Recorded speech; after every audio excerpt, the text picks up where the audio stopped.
So you need to have an appreciation for your time, because until you value your time, you do not place great value on your life. Time is money, and how you use every passing hour decides who you become. If you walk through the streets in any country, you can identify, you can look around and see those who value time well and those who don't. The difference between the successful and those who are not successful lies in how they value and how they perceive, more importantly, how they use time. Time is the first gift that you were given at birth, and whatever you do with your time decides who you become.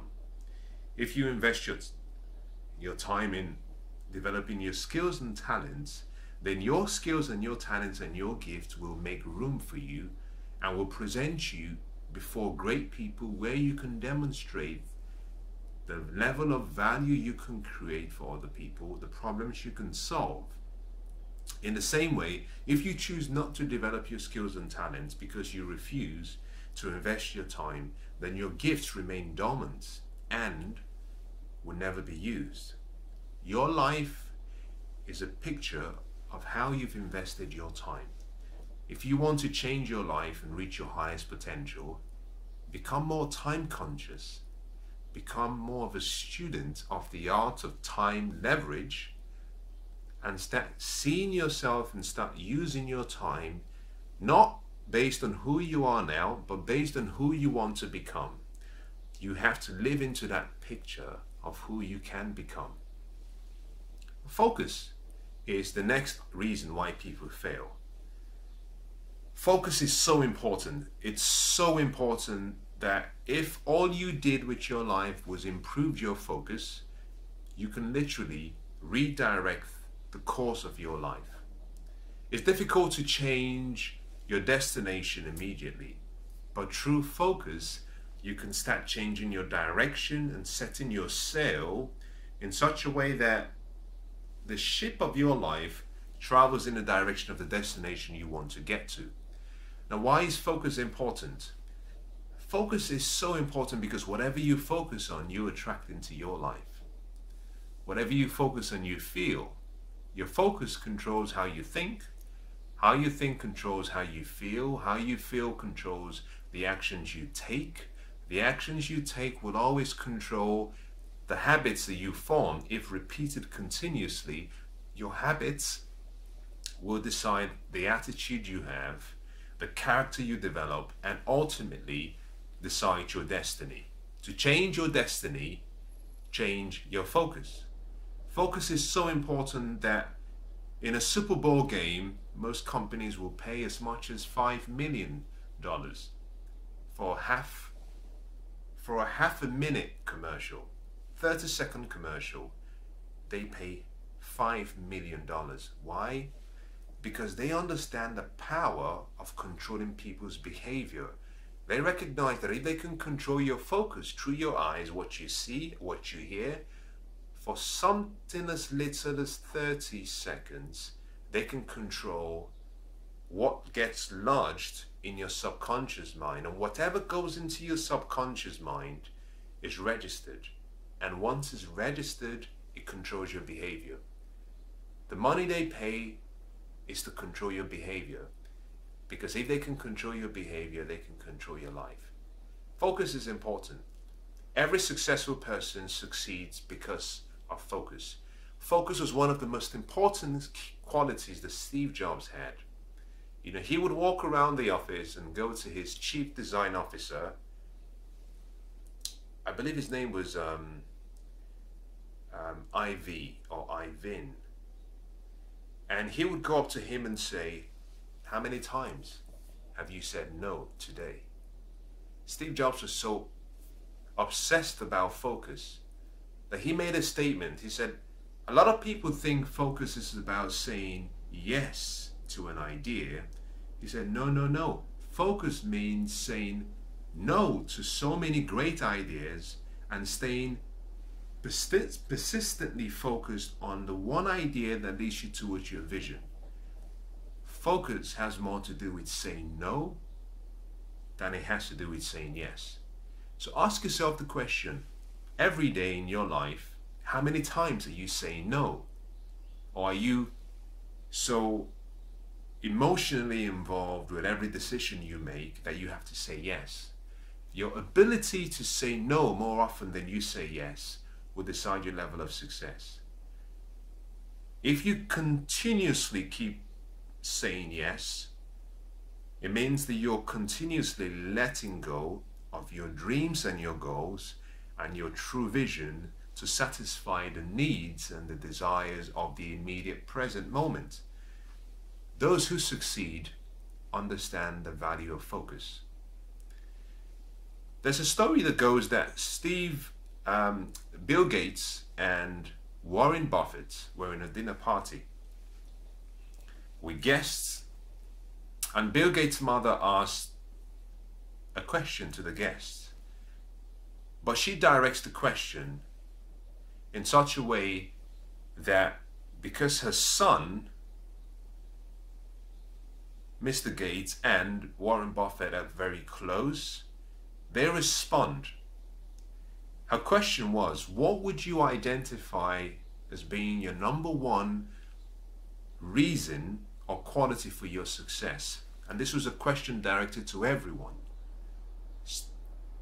Bill Gates and Warren Buffett answered almost simultaneously without referring to each other. One word: focus. Focus. The quality of your focus will decide the quality of your success. If you can stay focused, you will succeed. A great writer said, "This one thing I do, forgetting the things that are behind me, I press towards the mark. I press towards my vision. I press towards my future."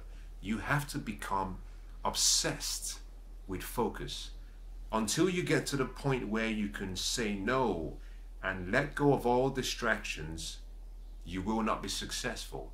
Every day we're bombarded with so many distractions. According to research by Dr. Gloria, she said that we are distracted every 11 minutes within a working environment, and it takes up to 23 minutes to regain the level of concentration and focus we were in before we had our focus interrupted. Now, if we are distracted that many times in a day, can you imagine what staying focused could do to improve your productivity, improve your performance in just one day? Choose focus. In race car driving, the same concept applies. The drivers are told, whatever you do, keep your focus in the direction that you want to travel in. When you're in a spin, do not look at the wall. Keep your focus where you want to go, because the car will follow your eyes. Those who crash are those who get overwhelmed by the spin and the event and the experience. They look towards the wall, and surely the car follows their eyes. In tightrope walking, the same concept applies. If you see a tightrope walker, they have to keep their focus in the direction that they want to travel in, because as soon as they break their focus and look down, their body follows the direction of their eyes. To succeed, keep your focus in the direction of your dreams. The final reason people give up and do not succeed is because of a lack in persistence. Persistence is one of the qualities that is so greatly undervalued. Persistence is one of the key ingredients to success. If you can persist, you will succeed. You need the courage to persist, however, because persistence requires an inner drive, a level of grit, a level of purpose, a level of passion, a willingness and a decision never to give up. Persistence requires a level of resolve that says, I don't mind how many times I get knocked down, I will get up. If I get knocked down, I will get up. But not only will I get up, I will succeed. Persistence is where the real foundation to long-term success is constructed, is built. Without persistence, you will not stand the longevity required to become the best that you were born to be. You have to become almost obsessed about developing a mindset of persistence. Let me give you a story. I believe it was in 1954. I'm not really certain about the date, but a gentleman called Maxie Fowler took the California bar exam and he failed. He wanted to practice law, but he failed his first exam. He had a passion that could not be quenched. He decided he was going to take the exam again. For 25 years, twice every year for 25 years, he took the California bar exam, and every single year he failed. He had children. His children practiced law. He took the exams with his children passed. He failed. He ended up working as a clerk for one of his sons.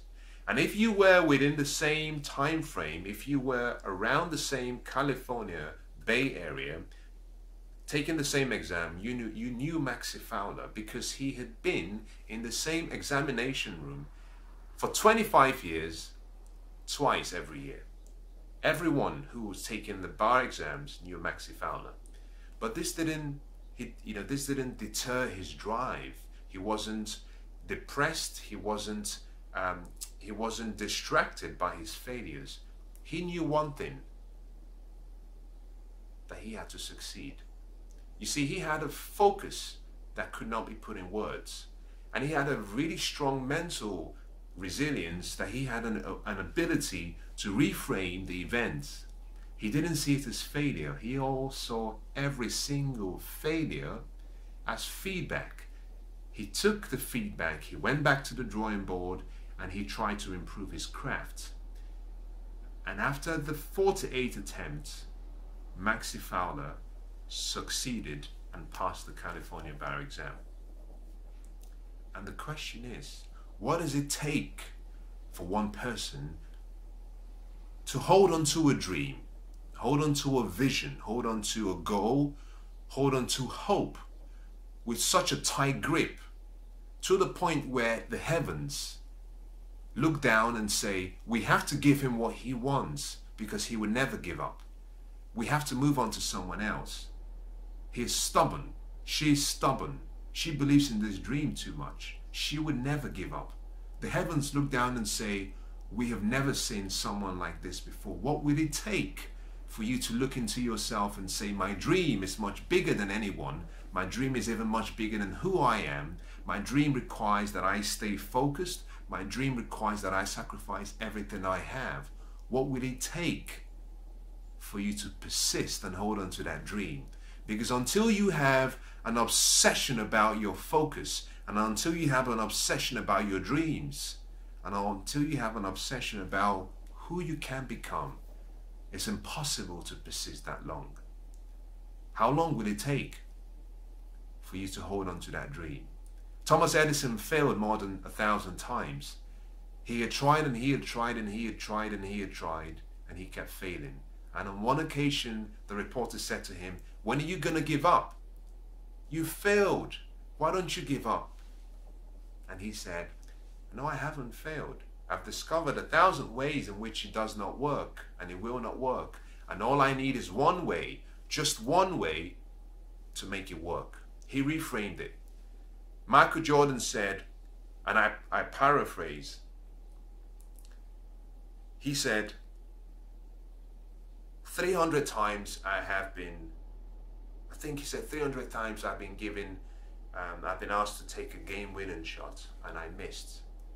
He said, I fail over and over and over and over again, and that is why I succeed.